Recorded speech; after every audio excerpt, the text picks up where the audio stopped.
कहानी न सुनला हकीकत बाहो जाने तोहरे नाम के जरूरत बाहो कहानी न सुनला हकीकत बाहो जाने तोहरे नाम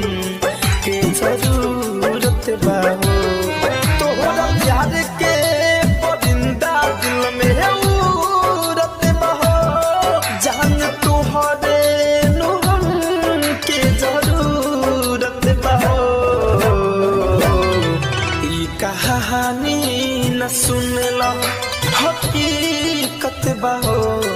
जान तोहरे नाम के जरूरत बाहो जान तोहरे नाम के जरूरत बाहो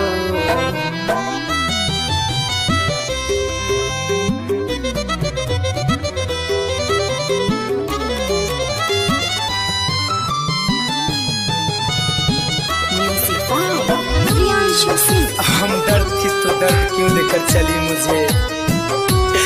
अरे एहसास इतना सर्द क्यों देकर चली मुझे अरे गुलशन के सारे फूल अपने हाथ में लिए अरे पत्ते खिजा के दर्द क्यों देकर चली मुझे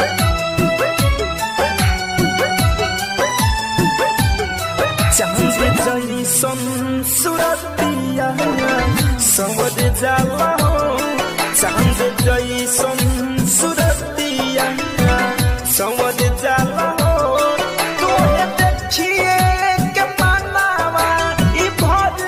जाला हो कौन पहरी के जैसन ई सूरत बाहो कौन पहरी के जैसन सूरत बाहो जान तोहरे नाम के जरूरत बाहो जान तोहरे नाम के जरूरत बाहो हर मुलाकात पर वक्त का तकाजा हुआ हर याद पे दिल का दर्द ताजा हुआ हर सुने थे सिर्फ हमने गजलों में जुदाई की बातें वो खुद पे बीती तो हकीकत का अंदाजा हुआ हकीकत का अंदाजा हुआ फिर जब फैशन के दिलावा में बस गइलू मन से संतोष के दिलावा में बस गइलू कतिल नैना से जान जादू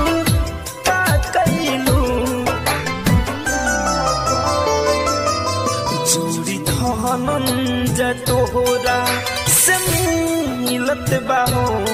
जोड़ी धनंजय तोहरा से मिलत बाहो जान तोहरे नाम